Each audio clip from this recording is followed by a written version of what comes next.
What is up, everybody? This is Mean D from the Click Podcast, back here for Mean D's A through Z pay-per-view review.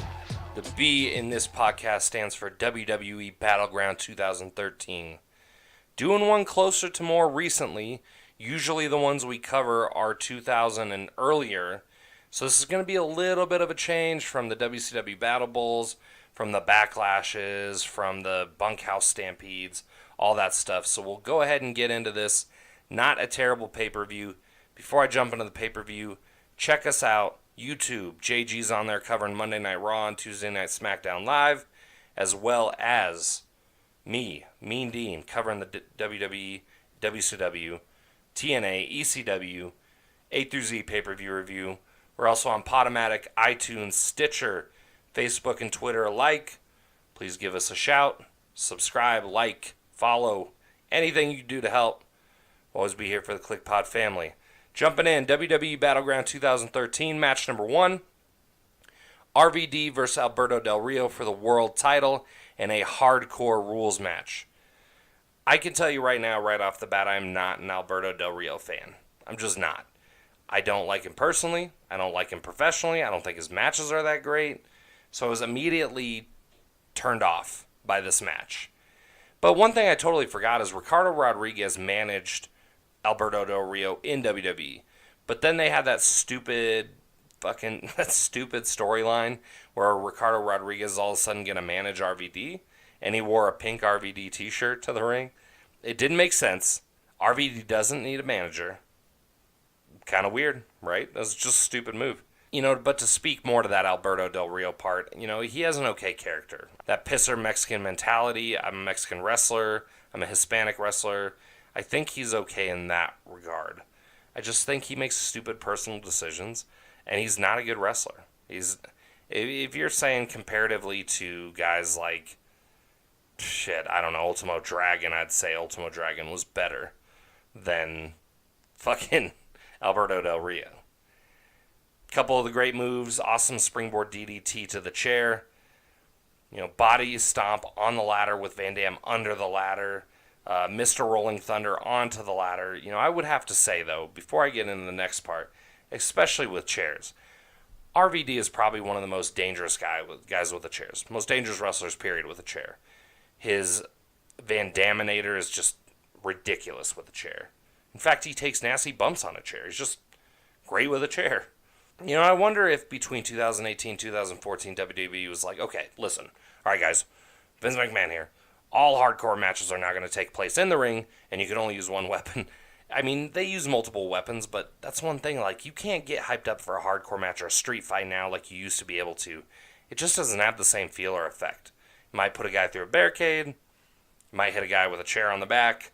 It is not the same thing. I'm not saying take chair shots unprotected to the head. I'm just saying step up your fucking game, WWE. Frog splash on the apron, from the apron to the outside with a ladder on Del Rio. So that was brutal. And Del Rio put him out. He had a chair wrapped around his arm, and he put him out with that cross arm breaker. So Del Rio's still world champ. Didn't matter if you had Ricardo Rodriguez in your corner, RVD. Hope you're doing well, though. Well wishes. Now, this is around the time where they had the Real Americans, which was Jack Swagger and Zeb Coulter, We the People. Cesaro, for some reason, was in that. And the whole interview in the back was basically Zeb talking, and Cesaro and Jack Swagger doing exactly. Damian Sandowing, basically, the whole situation. Just copyright one after another. Words, exactly what he's doing physically. It was kind of funny, actually. Match number 2, Real Americans versus Great Khali and Santino Marella. On paper, just like my man JG says, this match is going to be boo-boo. Was it? Yes, it was. In real life, it was boo-boo. In the middle of the match, I'm kind of thinking, like, didn't Great Khali kill a guy? Like, I'm pretty sure he stabbed a guy or something. I can't remember off the top of my head. I know they brought him back for the Battleground, like, much later. I think it was 2017 with that match against Randy Orton. But didn't Great Khali kill a guy or stab a guy or something? Yeah, just something to note. Winner, Real Americans. Nobody gives a shit. Moving on. Match number 3, another very tough match to watch. Curtis Axel versus R-Truth for the Intercontinental title. Now, this is when Axel had Paul Heyman as manager. And 30 seconds into the match, they were all booing. 2013. Boom! Just hit it up on this one. One of the things I noted, though, because Heyman did start to branch out. He started to branch out to Cesaro, to Curtis Axel, Ryback, CM Punk.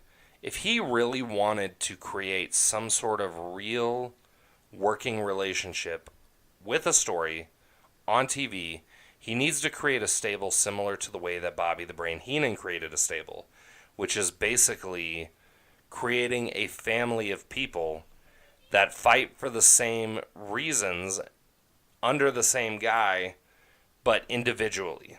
So the Heenan family had Mr. Perfect, Ric Flair, Barbarian, all these guys, but they never really quarreled or crossed each other. They just had individual matches.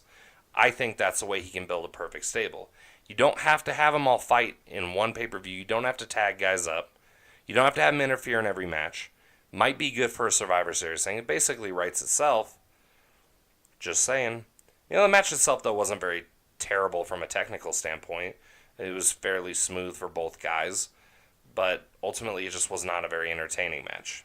Winner, Curtis Axel, still IC champ. Again, who gives a fuck? Moving on. Match number 4, Brie Bella versus AJ Lee for the Divas title. It's cool to see AJ Lee again. She had the Divas title.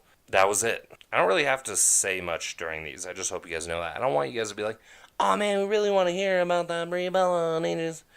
I'm not going to tell you anything if it doesn't pertain to knowing anything, period. Meaning, there's no reason that you guys need to know about this match, or that it existed. Just that I got your back, and I'm only going to give you the most up-to-date, exciting content, period. 2013.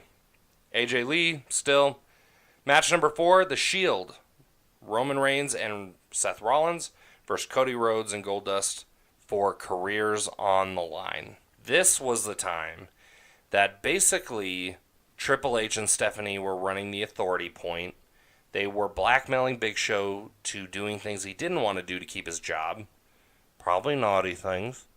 Punching Dusty, punching Daniel Bryan, whatever. Basically Big Show crying every Monday Night Raw. Literally, physically, tears. And Triple H gave Cody Rhodes and Goldust 4 chances to keep their jobs. They lost against Randy Orton twice. I don't remember what the third chance was. Then, now we're at this match, which I was okay with. I didn't remember the investment prior. I know I've seen this, but I didn't really think to myself, oh yeah, I remember this being a crazy match. Turns out, though, it was actually a really good match, though. There's just a lot of fan investment, so the match itself wasn't like super crisp and amazing, but the fact that the fans were invested kept me invested at home. One thing I noticed, and I probably will notice more as I cover the Shield, Seth Rollins wears vests with like giant fucking like Kevlar pockets on them and shit, and buttons and all this crazy. Like, that shit would hurt. Hitting a frog splash on somebody with that shit on there, that shit would hurt like crazy. Man, the fans were super into it, and that just kept me involved. I was like, oh, okay, well, let me check this. Let me check that. Like, oh, that's pretty cool. Like, it gave me an opportunity to digest what was happening in front of me rather than it just being silent. That's what we need to look at in today's world. Cody's looking stout, though. This is one of the very few times, and I will go on record saying, I don't care about the All-In pay-per-view. I don't care about Ring of Honor.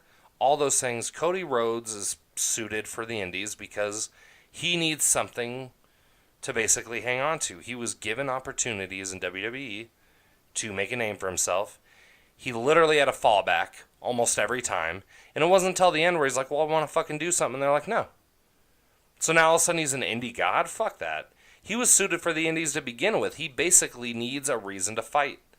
He was given a reason in this match. That's why he shined. He's a show pony, really. Dream was throwing those bionics, though. Those bionic elbows was awesome. It was really cool to see that. Rest in peace, Dream. Winner, Cody Rhodes and Goldust kept their jobs. Kept Dusty's job at NXT. Sorry to see him go. Much love to the family. Match number 5, Kofi Kingston versus Bray Wyatt. Bray's pretty much running the pace. Very little Kofi offense. Bray Wyatt's the winner. Let's move on. Match number 6, which was the second to last match. This was a built-in match. This was when Paul Heyman turned on CM Punk as his manager and started managing Ryback. It wasn't a terrible match, but one of the things I wanted to pay very close attention to was, if you have heard, after CM Punk left WWE, after Ryback left WWE, Sorry, I sound like Kurt Angle there. WWE. There was a lot of talk that CM Punk hated Ryback. He was a piece of shit to work with. He always injured him. And Ryback was basically just calling CM Punk a bitch. Okay, fair point. I wanted to look hard at this one, see if there were real claims that CM Punk made that Ryback was too aggressive, or he missed spots, and he physically injured CM Punk. That's what I looked for. And before I get into that, I want to go on record by saying, as much as I give CM Punk shit, I have reviewed his matches before through the A through Z pay-per-view review as long-haired CM Punk with the Kill Switch Engage song. They're great matches, but nothing really gives you the feel of CM Punk until basically post-Pipe Bomb. CM Punk is really the matches you want to see. It was pretty cool seeing him. It was kind of crazy. So far, pretty much mostly throughout the match, basically what I saw. There may be a few stout shots, maybe. It was just arguable. It was just like maybe a couple. And maybe there was a couple timing issues, again, very arguable. But overall, there were no major or clear issues from Ryback based on his timing, based on his shots. He didn't take any rough shots at CM Punk. I thought that was weird. I was like, okay, well, this is a clear match that's happening. And it didn't seem like there was any validity to CM Punk. Sorry, bud. Paul Heyman interrupts to distract Punk. Gets on the mic, says that he's Paul Heyman. Distraction doesn't work. CM Punk picks up the dub. And we are on to the final match of Battleground 2013. Randy Orton versus Daniel Bryan for the WWE title. This was the lead up to WrestleMania 30 and Daniel Bryan's big WrestleMania moment. Funny how I bring up Daniel Bryan and I watch a Daniel Bryan match, which I haven't yet in my pay-per-view reviews, as I hear that he is coming back and he is cleared to wrestle. I wonder if he basically blackmailed the company and said, you know what, if I'm not going to wrestle here, I'm going to wrestle somewhere. So there's no way I'm signing a contract unless you let me wrestle. And they're basically forced their hand.